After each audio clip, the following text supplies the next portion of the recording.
Diasco Foot, le miroir du football de la diaspora congolaise.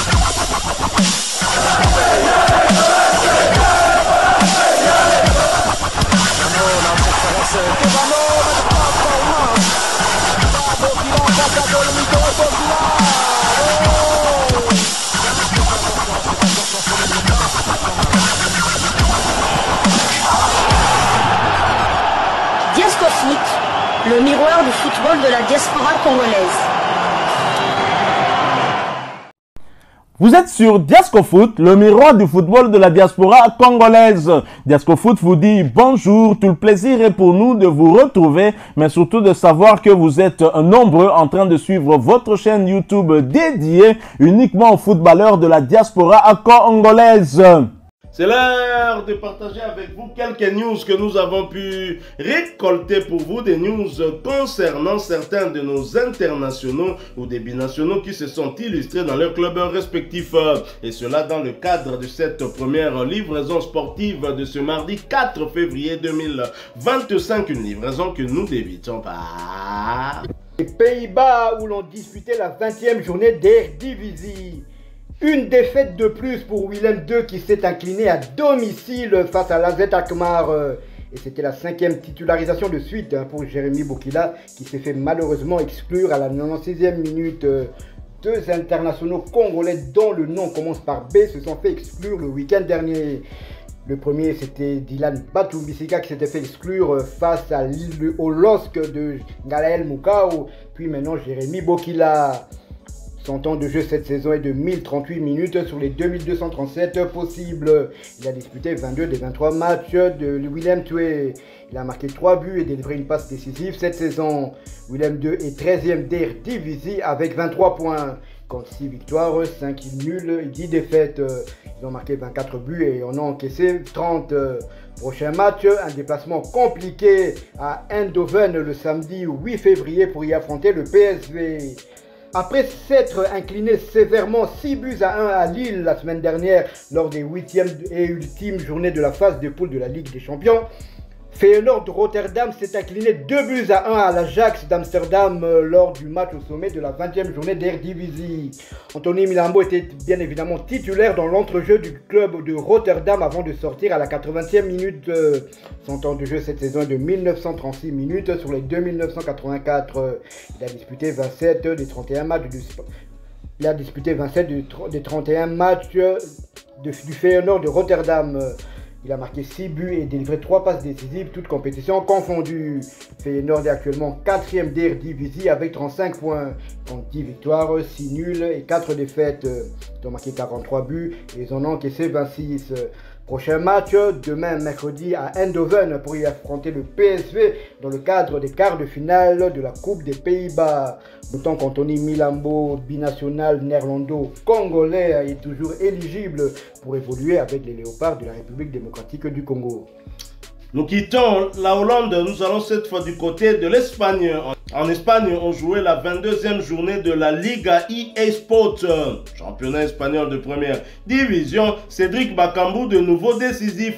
Le Real Betis Ballon-Pied, Cédric Bakambu accordait leur hospitalité à l'Atlético Bilbao le dimanche 2 février dernier dans une rencontre âprement disputée où aucune des deux équipes n'a pris le dessus. Le score final était de 2 buts partout et à 2 reprises, le Real Betis Ballon-Pied menait au score à 2 reprises. Le Real Betis Ballon-Pied s'est fait rejoindre au score. Tout démarre plutôt bien pour Bakagol et ses coéquipiers avec Isco qui a ouvert le score à la 15e minute pour le Real Betis. Ensuite, Paredes va égaliser à la 33e minute pour Bilbao avant de voir Perrault sur un service de Cédric Bakambu inscrire le 2e but du Betis dans le temps additionnel de la première partie du match. Score à la pause de buts à 1. L'équipe visiteuse va une nouvelle fois remettre les pendules à l'heure à la 69e minute par 107.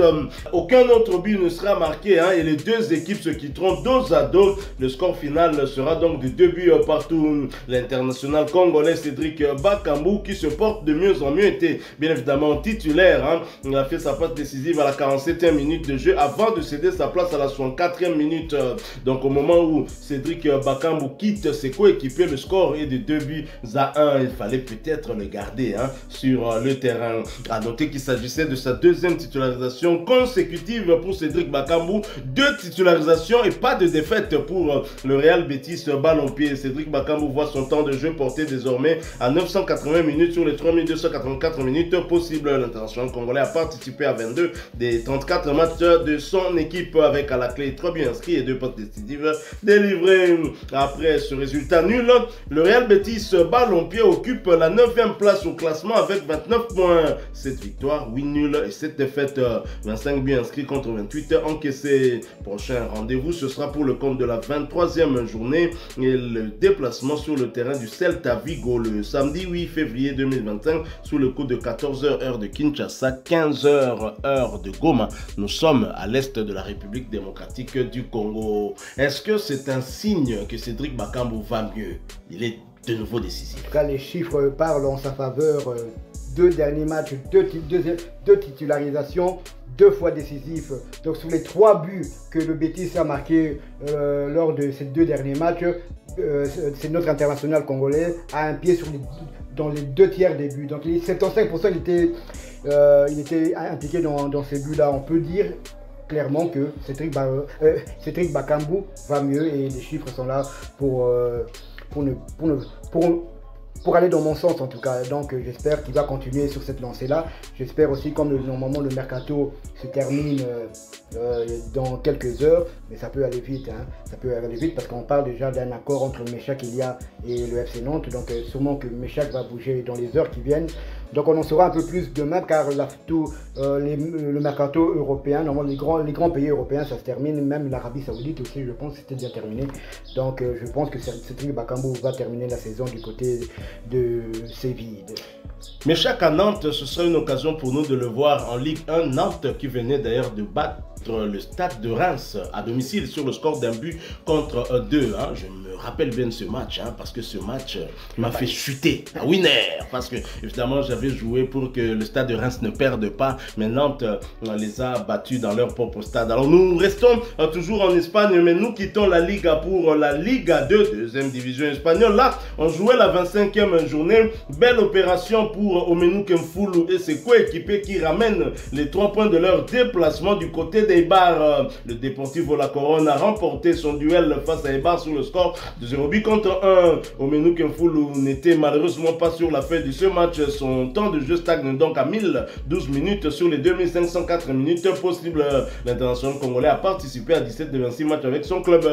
Après ce succès qui plus est à l'extérieur, le Deportivo La Corona est 11e de la Liga 2 avec 32 points, 8 victoires, 8 nuls et 9 défaites, 33 buts inscrits contre 30 encaissés. Prochain rendez-vous, ce sera pour le compte de la 26e journée de la Liga 2 et la réception d'Almeria. Ce match est prévu pour le dimanche prochain, ce sera le 9 février 2025 sous les coups de 18h30 heure de Kinshasa, 19h30 heure de Goma. Nous sommes bien évidemment à l'est de la République démocratique du Congo. Voilà qui me fait à cette première livraison sportive de ce mardi 4 février 2025. Vous l'avez aimé, laissez-nous un maximum de j'aime. Merci de partager avec nous en commentaire votre point de vue. Abonnez-vous sur cette chaîne d'ESCOFOOT parce que nous sommes le miroir du football de la diaspora congolaise. N'oubliez pas d'activer la petite cloche de notification histoire de ne plus rien manquer des prochains sujets que nous allons vous proposer. Encore une fois, merci à vous avec espoir de vous retrouver bientôt dans un autre sujet d'actualité. Mais en attendant, portez-vous bien. ESCOFOOT vous dit